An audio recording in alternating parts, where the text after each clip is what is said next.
Good morning. Uh-oh, am I fuzzy? I might be. Good morning, good morning, good morning. It is rewriting her history, a gospel soiree weekend. I don't know what I was about to say, but the word is weekend, okay? The word is weekend, and I'm so excited. I had this whole plan of, you know, starting the morning with you all, getting dressed, all the things. It was early, I was tired, it didn't happen. So we are now gonna start on my way back to the venue because I had to leave for a second because I left flyers, so we need them. So anyways, I'm rambling. You know what to do. This is pretty good coffee. So if you're going to join me for this week's episode, I want you to grab your beverage of choice, which for me, it's water today, and your word, and let's get started.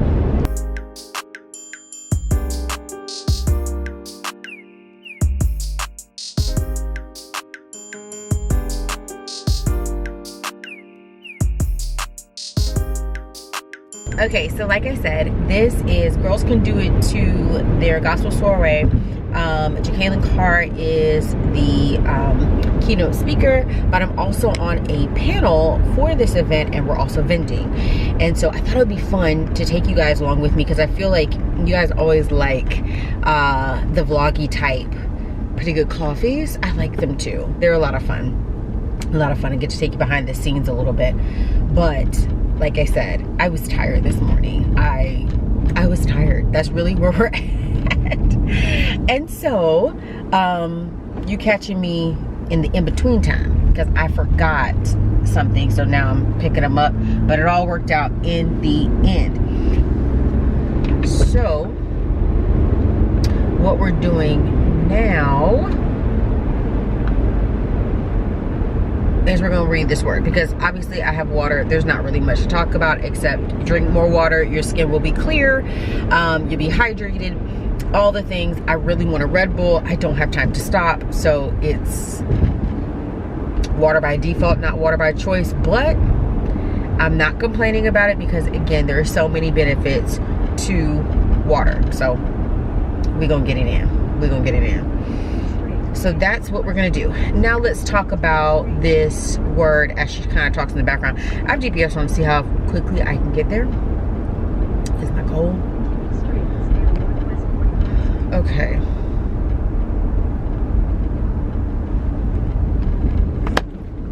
Sorry guys.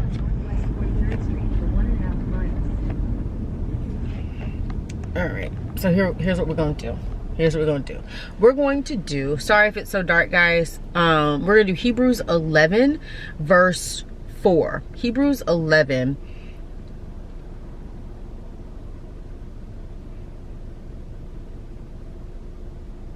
verse 4. By faith, Abel offered to God a better sacrifice than Cain did. By faith, he was approved as a righteous man because God approved his gifts. And even though he is dead, he still speaks through his faith. So that's Hebrews 11 verse 4. Uh-oh, did I mess something up? Hebrews 11 verse 4, CSB version. And one more time, we're going to read this as I go around this car. And I know. Chris, Shay, Courtney, I know I'm driving. The Lord is yet keeping me. The Lord is yet keeping me. Hebrews 11 4 CSB. By faith, Abel offered to God a better sacrifice than Cain did. By faith, he was approved as a righteous man because God approved his gifts. And even though he is dead, he still speaks through his faith. I thought that this was the perfect scripture because it's a really good reminder to us that we can never impress God. We can never impress God, but we can do our very best by God. Okay? And so by faith, Abel offered this, and it wasn't me, it wasn't the biggest thing, but he offered the best that he had, the very, very best that he had, and he offered it from a place of faith, believing that God would accept his gift because he had relationship and loved God. And so he was seeking to please God through his sacrifice, not by making a big show of anything, not by trying to impress the Lord, which you cannot do. You cannot impress God, okay? That's not how this works. You cannot buy God off, right? And that was never Abel's intent. And so we see that here. And what I loved about that is that his righteousness, because God approved his gifts, therefore calling him righteous. And it's because he was seeking God into what he should give. Like, listen, what is it that I should offer you, Lord? And he made that decision, and he followed through on that, and he trusted that that would be blessed, and God found him to be righteous. But what I loved is at the end of that verse, it talks about how even though he's dead, he still talks about through his faith. Think about more than just today. When you're pursuing God, when you're building relationship, when God is calling you to something, understand that it's also for legacy purposes. It's not just for today. There is greater and there is more that the Lord is wanting to do with your offering, with your sacrifice. And so sometimes we get overwhelmed. We're like, I don't know if this makes any sense. I don't know if the Lord is going to do what's necessary here. But understand, if you do this with the intention of pleasing God, not impressing God, pleasing God, not impressing God, God will have a return on this blessing for you past the duration of your life. We're still talking about Cain and calling him a righteous man. We're still talking about his faith. His blessing had weight to it. It had weight to it. And it didn't stop just because he died, just because he was killed. It didn't stop. In fact, it was magnified. And so through the sacrifice of what he had, but also the sacrifice of his life, the Lord blessed his legacy. The Lord blessed his legacy. And I think that that is one of the most beautiful, beautiful, beautiful stories in the word, because sometimes we get so caught up on right now, God, how is this going to affect me? How is this going to bless me? You know, what's the return on this? And the Lord said, if you'll just trust me, if you'll do the things that please me, the things that I have called you to do, I will take what looks small and turn it into something greater than you could have ever imagined. I'll take what looks small to you and turn it into something greater than you could have ever imagined. And I love that for us. I absolutely love that for us. So I am done. That's Hebrews 11:4. I hope that you'll hold that in your heart. I hope that you'll have an amazing, amazing week. And more importantly, I hope that you'll seek God this week. I hope that you will seek his face, not just his hand. I hope that you will trust him in the silent moments as well as the loud moments. I hope that you will honor him both publicly and privately.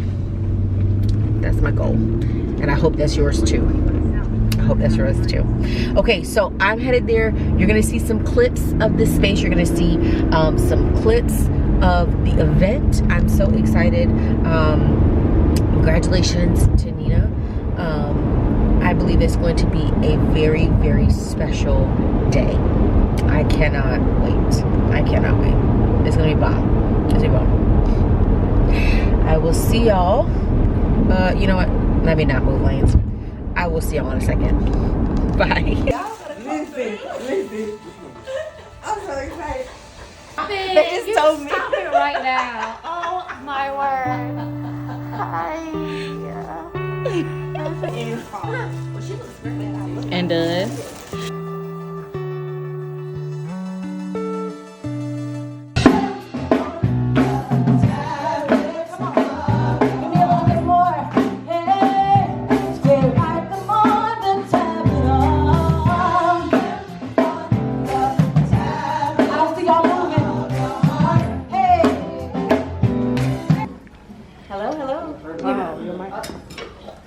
Just kidding. Okay.